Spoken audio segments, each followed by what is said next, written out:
নমস্কার বন্ধুরা, প্রাণ গার্ডেনিং চ্যানেলের আরেকটা ভিডিওতে সবাইকে স্বাগত জানাই।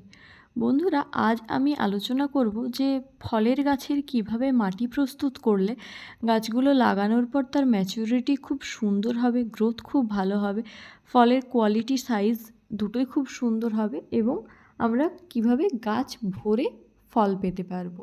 অর্থাৎ গাছ প্রতিস্থাপনের পর কিভাবে মাটি প্রস্তুত করলে গাছ তার সমস্ত উপকরণ বা পুষ্টিগুণ মাটি থেকে সংগ্রহ করে ভালোভাবে বেড়ে উঠতে পারবে। তো চলো আলোচনা করা যাক। প্রথমে নিয়ে নিতে হবে গার্ডেন সয়েল। হাতের কাছে যে যেভাবে গার্ডেন সয়েল পাবে সে কিন্তু সেই ধরনেরই গার্ডেন সয়েল নেবে। আমার হাতের কাছে মূলত ভারী ধরনের একটু হিউমাস সমৃদ্ধ মৃত্তিকা ছিল, তো আমি সেটা নিয়েছি। তোমাদের প্রত্যেকের হাতের কাছে যে ধরনের মাটি থাকবে সে ধরনেরই মাটি নেবে। মূলত গার্ডেন সয়েল বলতে এঁটেল মাটিকে বোঝালেও হালকা দোআঁশ মাটি বা ভারী দোআঁশ মাটিকেও এক্ষেত্রে ব্যবহার করা যায়। নদীর পার্শ্ববর্তী অঞ্চলে বসবাসের কারণে অনেকে বেলে দোআঁশ মাটিও পেয়ে থাকেন, এক্ষেত্রে সে ধরনের মাটিও কিন্তু নেওয়া যেতে পারে। এরপরে আসছি যে মূল উপকরণের কথা, সেটা হচ্ছে কম্পোস্ট।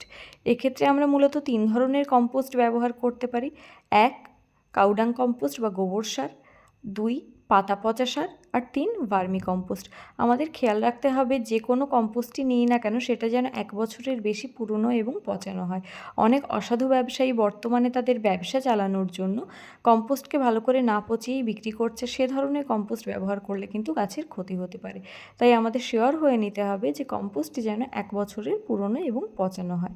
এক্ষেত্রে আমি গোবর সার ব্যবহার করেছি, তবে যাদের হাতের কাছে গোবর সার থাকবে না তারা পাতা পচা সার অথবা ভার্মি কম্পোস্ট ব্যবহার করতে পারো।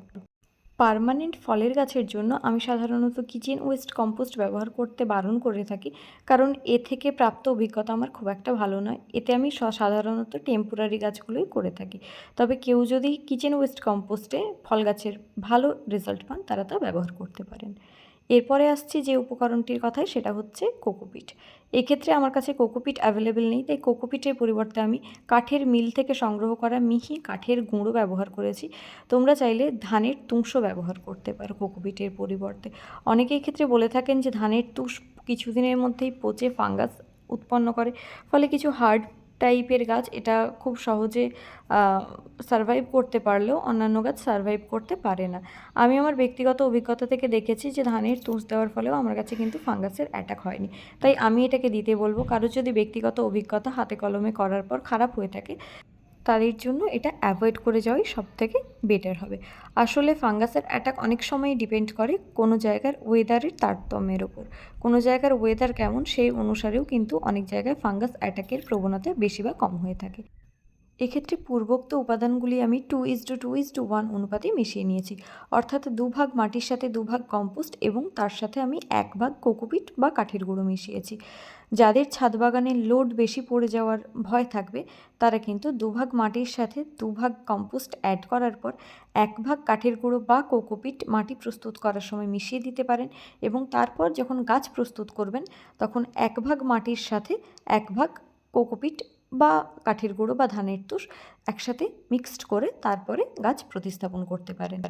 সেক্ষেত্রে মাটি অনেকটা হালকা হয় কোকোপিটের ওয়েটের কারণে, কারণ কোকোপিটের ওয়েট খুবই কম হয় আমরা সবাই জানি, এবং গাছটা অনেকটা ময়েশ্চার ধরে রাখতে পারে মাটিতে। তো সেসব ক্ষেত্রে আমাদের খেয়াল রাখতে হবে গাছের কিন্তু প্রথম প্রতিস্থাপন অবশ্যই একটা ছোট টবে করতে হবে, এবং তাতে কিন্তু রুট খুব ভালো করে সঞ্চালিত হলে তবেই তার থেকে কিছুটা বড় পাত্রে, তারপর তার থেকে কিছুটা বড় পাত্রে, এবং ফাইনালি আমরা হাফ ড্রামে সেটাকে ট্রান্সফার করতে পারবো। এইভাবে প্রস্তুত করা মাটির পরিমাণ একটা টবের মধ্যে খুব সীমিত পরিমাণেরই থাকে। তাই আমরা দেখব যাতে টবে গাছটা প্রতিস্থাপন করার পরেও সে অনবরত যেন টবের মাটি থেকে খাওয়ার পায় এবং সঙ্গে সঙ্গে খুব ভালো গ্রো করে। তাই আমরা এই মাটির সাথেও কিন্তু খুব ভালো কিছু সার অ্যাড করব, এবং সেই সারের লিস্টে আমি প্রথমেই রাখবো সর্ষের খোলের গুঁড়োকে।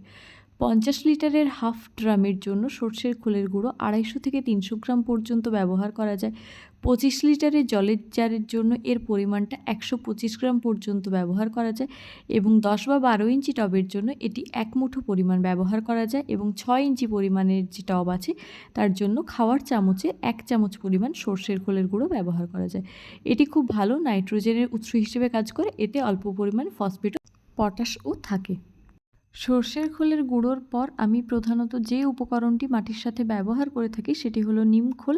এটা খুব ভালো প্রাকৃতিক সয়েল কন্ডিশনারের কাজ করে এবং এটা মাটিতে নিমাটোড হতে দেয় না, ফলে গাছের গ্রোথ এবং হেলথ খুব ভালো থাকে।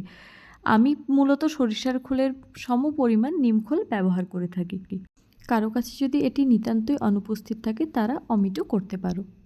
নিমখোলের পর প্রধান উপকরণ হিসেবে আমি যেটি ব্যবহার করি সেটা হলো বোন মিল বা হাড়ের গুঁড়ো। আমি এক্ষেত্রে মাঝারি দানার হাড়ের গুঁড়োটাই ব্যবহার করার চেষ্টা করি, তোমরাও পারলে তাই করো। হাড়ের গুঁড়োতে অনেকটা পরিমাণ ফসফরাস থাকে এবং এটা কিছু পরিমাণে ক্যালসিয়ামের সোর্স হিসেবেও কাজ করে। এটি গাছের গঠনকে মজবুত করতে সাহায্য করে। যাদের পকেট মানি হাড় গুঁড়ো কেনার মতো সাবমিট করবে না তারা কিন্তু এর পরিবর্তে কিছুটা পরিমাণ সিঙ্গেল সুপার ফসফেট মাটির সাথে ব্যবহার করতে পারো। তবে যেহেতু দীর্ঘমেয়াদী গাছ হয় ফলের গাছ, তাই সেক্ষেত্রে রাসায়নিক সারের অধিক প্রয়োগ না করাই ভালো। 50 লিটারের হাফ ড্রামের ক্ষেত্রে 200 গ্রাম পর্যন্ত হাড়ের গুঁড়ো ব্যবহার করা যায় এবং যদি 25 লিটারের জলের ড্রাম হয় সেক্ষেত্রে 100 গ্রাম পর্যন্ত হাড়ের গুঁড়ো ব্যবহার করা যায় এবং 10 বা 12 ইঞ্চি টবের জন্য 1 মুঠোর একটু কম পরিমাণ এবং 6 ইঞ্চির জন্য 1 চামচ পরিমাণ হাড়ের গুঁড়ো ব্যবহার করা যায়। বোন মিলের পর আমি যে প্রধান উপকরণটি মাটির সাথে মেশাই সেটা হলো শিংকুচি বা হর্ন মিল।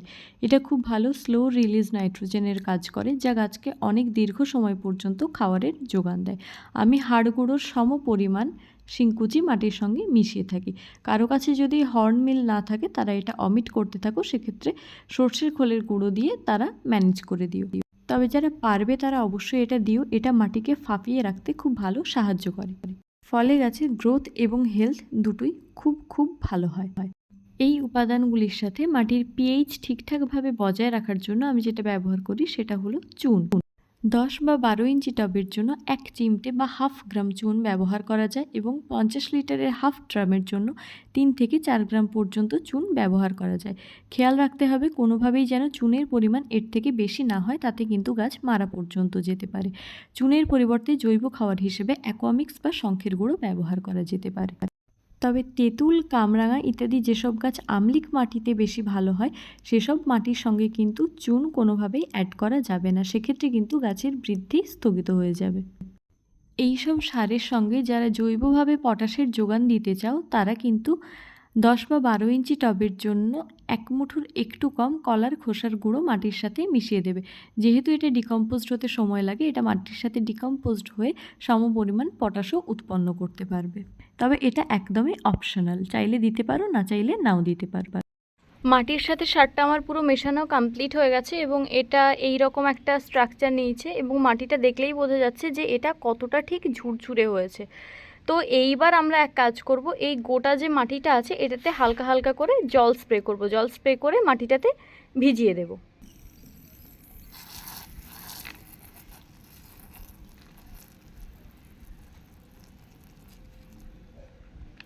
আমরা খুব বেশি কাদা কাদা করব না, জাস্ট একটু ময়েস্টটা যাতে বজায় থাকে সেইভাবে একটু ভিজিয়ে নেব এবং ভিজিয়ে তারপর এটাকে আমরা 10 থেকে 15 দিন শেডে কোনো একটা ছায়া জায়গাতে বস্তায় করে ভরে বা কোনো প্যাকেটে ভরে রেখে দেব এবং তারপর এটাকে আমরা আবার বের করব, করে কোনো শেডযুক্ত জায়গায় একটু হালকাভাবে খেলিয়ে নেব যাতে ভেতরে থাকা ময়েশ্চারটা শুকিয়ে যায় এবং আবার স্প্রে করে মোটামুটি শেডের তলায় রেখে দেবো। যদি কেউ 15 দিন পরে এই মাটিটা ব্যবহার করতে চাও সেক্ষেত্রে তারা 7 দিন পরে মাটিটা বের করে হালকা করে শুকিয়ে নেবে, নিয়ে কিন্তু আবার প্যাকেটে ভরে রেখে দেবে। তো তারপর আবার 7 দিন পর বা 8 দিন পর বের করে তারপর মাটিটা ব্যবহার করতে পারো। যেহেতু এতে জৈব সারগুলো মেশানো আছে তাই যত ভালো ডিকম্পোজড হবে তত কিন্তু মাটির সাথে ওটা ভালো মিশে যাবে এবং মাটিটা খাওয়ার যুক্ত মাটি তৈরি হয়ে যাবে।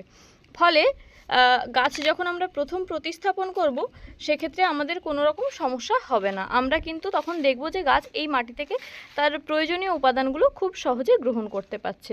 এই জলে ভেজানো মাটিটার কালারটা কীরকম হবে সেটা আমরা এই যে বোধহয় ডিফারেন্সটা বুঝতে পারছি, যে হালকা করে একটু জলে ভিজিয়ে নেব।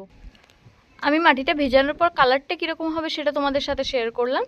এইবার আমি দেখাবো যে মাটির টেক্সচারটা কেমন হবে। আমরা এরকম মুঠো করলে মুঠো তো এইভাবে হয়ে যাবে, কিন্তু তারপর ভেঙে ফেললে আবার যেন একদম ঝুরঝুরে মাটিতে কনভার্ট হয়ে যায়। তো এই অবস্থায় আমরা মাটিটা ময়েস্ট করে মোটামুটি প্যাকেটে ভরে তারপর এটাকে সেটযুক্ত জায়গায় রেখে দেবো এবং 15 দিন পর আমরা মাটিটা বের করব।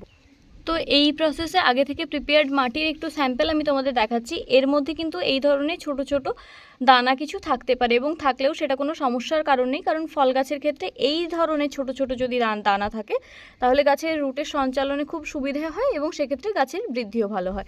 তাই এগুলো ভেঙে একদম মিহি করে দেওয়ার কোনো প্রয়োজন নেই, এই টেক্সচারটা থাকলেই চলবে।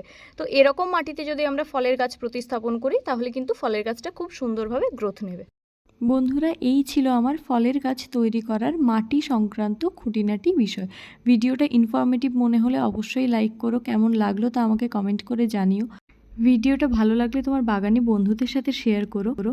কোনো কোয়ারিজ থাকলে তা অবশ্যই কমেন্ট করে জানিও, এবং ভালো লাগলে অবশ্যই সাবস্ক্রাইব করে চ্যানেলটার সাথে থেকো। বন্ধুরা, তোমরাও এই প্রসেসে মাটি তৈরি করে ফলের গাছ করে দেখো, তোমাদের গাছও কিন্তু আমার গাছের মতো ফুলে ফলে ভরে উঠবে। আসছি অন্য একটা ভিডিও নিয়ে। নমস্কার।